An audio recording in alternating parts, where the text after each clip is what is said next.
তো সেয়াই আৰু a new day and a new vlog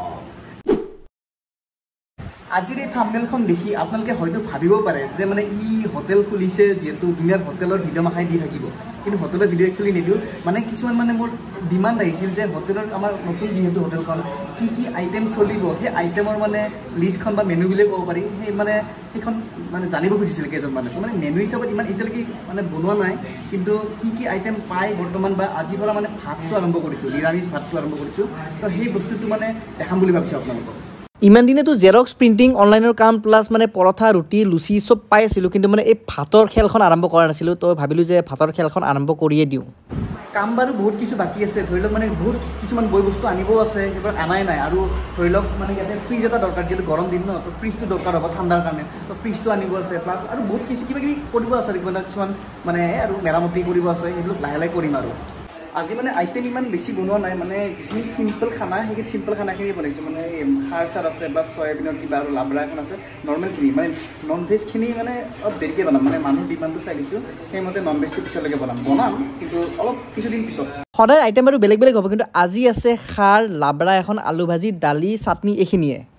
আজি প্ৰথম দিন হিচাপত মানে খানাটো ভালেই পাইছে মানে ভাতটো যোনটো দিছে মানে ঘৰুৱা ষ্টাইলত দিয়া গৈছে ন মানে কাষ্টমাৰো গৈছে ভাল হৈছে মানে আৰু অলপ আইটেম চাইটেম অলপ বঢ়াব দিছে আৰু সেইখিনি দিছে আৰু ভাল হৈছে বুলি ভাল লাগিছে আৰু আজি ৰুটি বনাইছে কি কাৰ কাৰণে মানুহ কাষ্টমাৰৰ কাৰণে মই মোৰ কাৰণে বনাই আছে নেকি অকলে বাৰু হেণ্ডেল কৰিব পাৰে মানে সেইদিনা এই এক্সিডেণ্ট এটা হৈছিল যে সেইটো মানে কি আৰু ডেবিউ মেটচ আছিল ন যেনেকৈ মানে ধোনীয়ে ভুলক্ৰমে ডেবিউ মেটচত ৰানাৰ হৈ গৈছিল তেনেকৈ সেইটা ৰানত বুলিয়ে ভাবি লওক আৰু কিবাকৈ হ'ল এতিয়া বাৰু ঠিক আছে চব ধুনীয়াকৈ মেনেজ হৈ আছে মানুহ হৈ আছে ধুনীয়াকৈ মানে কামখিনি চলি আছে আৰু বাহ পূৰা ফুলি আছে ফুলা ফুলা ৰুটি ৰঙা এটা ন মই ৰঙা এটা খাই ভাল নাপাওঁ মই ভাল নাপালে কি হ'ব কাষ্টমাৰকতো ভাল এটাই দিব লাগিব ন এনেও মানে ৰঙা এটা পুষ্টিকৰ আটা হয় আমাৰ হোটেলত মানে চাহৰ কাষ্টমাৰ আহিলে প্ৰথমতে মানে এটা কথা সোধে যে মানে গাখীৰটো কি ইউজ কৰা মানে চাহৰ লগত তো মানে দেখাই দিওঁ এই আমাৰ পুৰবী গাখীৰ আছে মানে পুৰবী গাখীৰ বুলি কওঁ মানে বেছিভাগ কি দোকানবিলাকত কি কৰে এই আমুল তাজা বা বেলেগ কিবা গাখীৰ ইউজ কৰে কিন্তু আমাৰ মানে ইয়াতেও পুৰবী গাখীৰে ইউজ কৰা হয় আৰু ঘৰতো পুৰবী গাখীৰে চলে আমাৰ মানে এই উল্লু চাহ হেৰি আৰু কি বুলি কয় আৰু যোনটো মানে নন ভেজৰ কথা কৈছিলোঁ মই নন ভেজটো কি হ'ব এই কিছুদিন পিছত কৰিম কাৰণ মানে ডিমাণ্ডটো নাজানো ন মানে কি মাছ চাছ চলিব মাছ চিকেন চলিব কিন্তু বহুতে পৰ্কৰ কথা সুধি আছিল তো পৰ্কটো মানে কিছুদিন ৰৈ দিওঁ কাৰণ ডিমাণ্ড হিচাপতে হ'ব কাৰণ যদি মানে মানুহ নহয় পৰ্ক খোৱা মানুহ নহয় আনি লাভ নাই না এনেই পেলনি যাব সেইকাৰণে ডিমাণ্ডটো চাই লওঁ এনেইতো কেইদিনমান পিছত 4-5 দিন পিছত চিকেন বা ফিছ কাৰী এনেকৈ গোটেইখিনি নন ভেজ পাই যাব ইয়াত আজি প্ৰথম ভাতটো হেৰি কৰিছোঁ কেনে হৈছে ভাত ভাল হৈছে তই খাৰটো খোৱা নাই যে কিয় ভাল নাপাওঁ হয় নেকি খাৰ খাব লাগে খাৰ মেইন বুজিছা খাৰ গোটেই খতম কৰ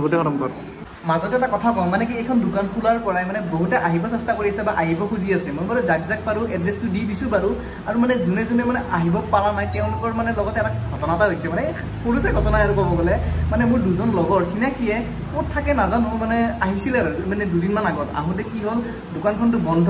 আহি থাকোঁতে তাহাঁতে মানে উভতি যাবলগীয়া হৈছে মানে মোৰো বেয়া লাগিছে মই সেই টাইমত ব্যস্ত আছিলোঁ আৰু আগতে ইমান ভালকৈ কৈও অহা নাই হঠাৎ আহি গৈছে তো মানে তেওঁলোকক দ্বাৰাই মানে এনে মানে ক'ব খুজিছোঁ যে যেতিয়া কোনোবা যদি আহেও দোকানত মোক লগ কৰিবৰ কাৰণে তেতিয়াহ'লে দুদিন আগত নহ'লে একদিন আগত দুদিন নালাগে একদিন আগত মোক এবাৰ জনাই থ'লে হ'ল হোৱাটছএপত নহ'লে কল কৰি যেনেকৈ হওক এবাৰ জনাই থ'লে হ'ল কাৰণ মানে নেক্সট দিনা কি হয় দোকানত থাকিব পাৰোঁ নাথাকিব পাৰোঁ আৰু এতিয়া অফিচিয়েল জেগা হয় ন তো অফিচ খোলা থাকিলেহে মানে দোকান খোলা থাকে মানে হঠাৎ জানাই চেণ্ট্ৰেলৰ অফিচ হয় কেতিয়া বন্ধ কেতিয়া কি পটককৈ হৈ যায় ন আৰু মই গোটেই সপ্তাহটো টাইম নাপাওঁ ধৰি লওক মানডেৰ পৰা ফ্ৰাইডেলৈকেতো দোকানতে ব্যস্ত থাকিব লগা হয় শনি দেওবাৰ এই দুদিন যে বন্ধ থাকে মানে আনকি ঘৰৰ মানুহ নাজানে যে মই ক'ত ঘপককৈ ওলাই যাওঁ মানে শুক্ৰবাৰে থাকিম ন ছেটাৰডে মানে ঘপককৈ নাইকিয়া হৈ যাব পাৰে এনেকুৱা মানে চিটুৱেশ্যন আহি যায় এনেকুৱা মানে মোৰ বস্তুবিলাক চব আনপ্লেন থাকে সেইকাৰণে মানে কেতিয়াবা যদি আহেও কোনোবা তেতিয়াহ'লে আগদিনা হ'লেও মোক এবাৰ জনাই দিলে হ'ল যাতে মানে পিছত উভতি যাবলগীয়া নহয় মোৰো বেয়া লাগে ন যিমান যি মোক লগ কৰিব আহিলে মানে ভাল নালাগে ন মানে সেই বুজিছোঁ কথাটো সেই তেনেকুৱা আৰু বিজনেছ এণ্ড ইকনমিক্সৰ কথা হৈ গ'ল বাৰু এতিয়া অলপ মানে আছাম হিষ্ট্ৰীৰ ফালে যাওঁ বলক মানে সেই লাচিতৰ দিনৰ ফালে যাওঁ বলক এষাৰ কথা আছে নহয় যে দেশতকৈ মোমাই ডাঙৰ নহয় এই সংলাপটোৰ মানে সৃষ্টি এই ঠাইখিনিতে হৈছিল বৰ্তমান মই আছোঁ আমিনগাঁৱৰ শৰাইঘাট ৰণ স্মৃতি উদ্যান দিছ ইজ দ্য পাৰ্ক এতিয়া ইয়াত মানে বহুত কিবা কিবি হিষ্ট্ৰী জড়িত হৈ আছে বলক কৈ আছোঁ লাহে লাহে আজিলৈকে বহুত উদ্যান পাৰ্কত গ'লোঁ কিন্তু এইখন পাৰ্কত অহা নাছিলোঁ কেতিয়াও বহুতে কোৱা শুনিছোঁ যে এইখন পাৰ্কত একোৱেই নাই কিন্তু ইয়াত অসমৰ সকলোতকৈ ডাঙৰ যুদ্ধখনৰ হিষ্ট্ৰী জড়িত হৈ আছে এই উদ্যানখন 2007 চনত অসমৰ প্ৰাক্তন মুখ্যমন্ত্ৰী স্বৰ্গীয় তৰুণ গগৈদেৱে আহি উন্মোচন কৰিছিল ইয়াত 1671 চনত এই ঠাইখিনিতে হৈছিল অসমৰ সকলোতকৈ ডাঙৰ প্ৰমিনেণ্ট আৰু এক্সেপশ্যনেল নেভেল ৱাৰখন, যিখনৰ নাম আছিল বিখ্যাত শৰাইঘাটৰ ৰণ। এনেকৈ শ শ সৈন্য লৈ নাওৰ ওপৰেৰে মোগলক আক্ৰমণ কৰিছিল আৰু তাৰে সুপ্ৰিম কামাণ্ডাৰজন আছিল বীৰ লাচিত বৰফুকন। এইবোৰতো বহুত পিছতে বনাইছে, কিন্তু যোনবোৰ শিল দেখিছে ডাঙৰ ডাঙৰ পাথৰ, এইবোৰ মানে 1671 চনৰে মানে শিল হয়। এইবোৰ যোনবোৰ শিল দেখিছে, এইবোৰ যোনবোৰ বনাইছে মানে এইবোৰ পিছত বনাইছে বাৰু। সেই সময়ত লাচিতৰ সেনাই এনেকৈ টুকুৰিত বাৰুদ লৈ এনেকৈ ইয়াত জমা কৰি এই তোপটোত ভৰাই ইয়াৰে পৰা ডাইৰেক্টলি ফায়াৰিং কৰে, সেই মানে মোগলক আক্ৰমণ কৰাৰ কাৰণে। এইখিনিৰ পৰা এনেকৈ দূৰৰ পৰা চাই, এখেতে যেনেকৈ চাই আছে তেনেকৈ দূৰৰ পৰা চাই সেই মোগল যোন সেনা আছিল, মোগল সেনাক আক্ৰমণ ইয়াৰে পৰা কৰিছিল। এইবোৰ ডাঙৰ ডাঙৰ দিছে মানে এই আৰু কেনন বুলি ক'ব পাৰি, তোপ,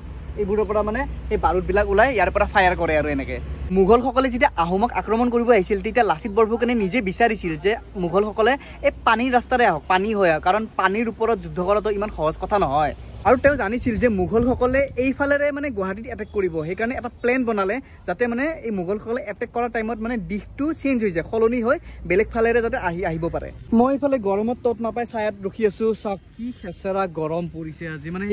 সেইফালে যাবই পৰা নাই, মই মানে পুৰি গৈছে হাত চাত, একদম অৱস্থাই নাই। তাৰপিছত লাচিতে নিজৰ মোমায়েকক আদেশ দিলে যে এই পথত ডাঙৰ ডাঙৰ শিল পাথৰ যি আছে চব পেলাই দিয়ক, যাতে মোগলসকলে আহিলেও তেওঁলোকৰ দিশটো চেঞ্জ হৈ যায়। তাৰপিছত আধা ৰাতি যেতিয়া লাচিতে আহি চাই, মৰমৰ মোমায়েকে ধুনীয়াকৈ নাক বজাই শুই আছে আদেশ পালন নকৰাকৈ। তো লাচিতৰ খং উঠিল যে কি কৰি আছ, আদেশ এটা দি গৈছিলোঁ সেইটোও পালন কৰা নাই। তেওঁ খঙতে কি কৰিলে, মোমায়েকৰ গলটো এক ঘাপতে ফালি পেলালে। তাৰে পিছতে এই সংলাপটোৰ সৃষ্টি হয়, দেশতকৈ মোমাই ডাঙৰ কেতিয়াও হ'ব নোৱাৰে। আগতে শুনিছিলোঁ ইয়াত এটা প্ৰকাণ্ড মানে শিলৰ গুহা এটা আছে, এতিয়া এইটো গুহা নে কোনটো গুহা বা এইটোৱে চাগে, এইফালে ওলাব পাৰি, এইটোৱে গুহা চাগে। এইফালে ইয়াৰে পৰা মানে লুকাই লুকাই মানে সেই মোগলসকলক এটেক কৰিছিল, আক্ৰমণ কৰিছিল। কেতিয়াবা এনেকুৱা লাগে যদি টাইম ট্ৰেভেল কৰিব পাৰিলোঁ হয়, ডাইৰেক্ট সেই শৰাইঘাটৰ যুদ্ধখন চাব গ'লো হয় মই। পিছফালে এই যোনটো বস্তু দেখিছে, এইটো একচুৱেলি কোনো আৰ্ট নহয় দেই, এইটো একচুৱেলি পাৰ্টকৈ বহোৱা হৈছে, মানে আনি বনোৱা হৈছে। মই প্ৰুফ দেখাইছোঁ, শব্দত শুনিছেনে?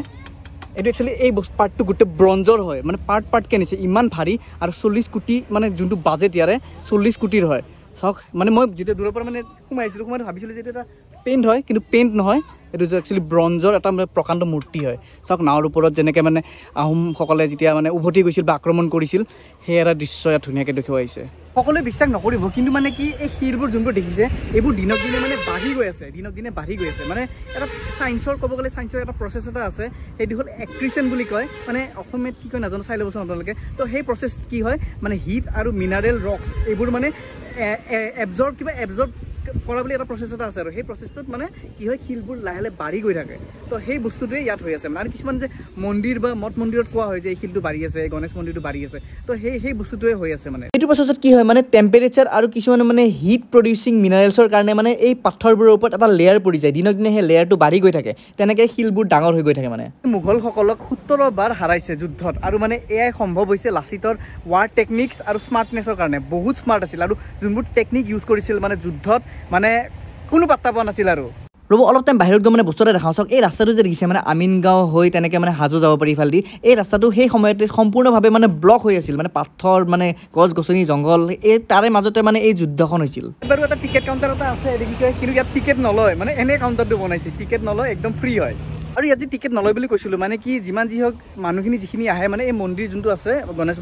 মন্দিৰৰ মানুহখিনিয়ে মানে পূজা পাতল কৰি তেনেকৈ ধুনীয়া এবাৰ মানে অলপ ইয়াত ৰেষ্ট ল'ব আহে বা অলপ জিৰণি ল'ব আহে আৰু বহিব বুলি। সেইকাৰণে মানে টিকেটটো ইয়াৰ পৰা মানে বন্ধই কৰিছে, মানে আগতেও লোৱা নাছিল, মাজতে অলপ টাইমৰ কাৰণে মানে কিছুদিনৰ কাৰণে মানে হেৰি কৰিছিল, টিকেটটো লাগু কৰিছিল, কিন্তু পিছত আৰু বন্ধ কৰি দিছিল, যাতে মন্দিৰৰ মানুহখিনিয়ে ইয়াত আহি মানে জিৰণি ল'ব পাৰে। আৰু ইয়াত ল'ৰা ছোৱালী আনিলে ইয়াত ধুনীয়াকৈ পাৰ্ক এখন আছে আৰু খেলা ধূলা কৰিব পাৰে, সেইখিনি। আৰু মই যিমান মানে পাৰ্ক বা উদ্যান আছে সকলোতে মানে অসমৰ যিখিনি আৰ্ট আৰু কালচাৰ সেইখিনি এক্সিবিট কৰিবলৈ মানে চেষ্টা কৰে। এই উদ্যানখনত কিন্তু দেখাত একো নাই, কিন্তু আছে বহুত কিছু জানিবলগীয়া বস্তু। আৰু এই শৰাইঘাটৰ যুদ্ধৰ ঠিক 1 বছৰ পিছতে লাচিত বৰফুকনৰ মৃত্যু হৈছিল। যেতিয়া তেওঁ মানে যুদ্ধত বিজয়ী হৈ ঘৰলৈ উভতি আছিল, তেতিয়া ব্ৰহ্মপুত্ৰৰ বুকুতে নাৱৰ ওপৰতে তেখেতৰ মৃত্যু হৈছিল। এতিয়া যোনটো শিলৰ তলেৰে গৈছিলোঁ, সেইটো একচুৱেলি গুহা বুলি ভাবিছিলোঁ, কিন্তু গুহা সেইটো নহয়, এইটো গুহা হয়। এইটো ভিতৰতে এনেকৈ সোমাই যাব পাৰি। এতিয়া ঠাণ্ডা ন, বঢ়িয়াচোন, বহি থকাই ভাল, ধুনীয়া ঠাণ্ডা, বাহিৰত যি গৰম, ভালে দেখোন। এতিয়া সেই গুহাৰ ভিতৰত সোমাই থাকিলে নহ'ব, পটাপট ঘৰত যাওঁ, আজি ৰাতি জুবিনদাৰ প্ৰগ্ৰেম চাব লাগিব, বেলতলা বিহু। ৰ'ব ভিডিঅ' শেষ কৰাৰ কথা এটা কৈ লওঁ, মানে আমাৰ দোকানত মানে পৰ্ক নচলে হা, অকল মানে চিকেন, মটন আৰু ফিছ চলিব, পৰ্ক নচলে। সেইটো ক'ব পাহৰি গ'লোঁ মানে। তো অৱশেষত শেষ বুলিলে শেষ নহয়, আকৌ আৰম্ভ হয়। তো সেয়াই আৰু, বাই বাই, হা হা হা হা।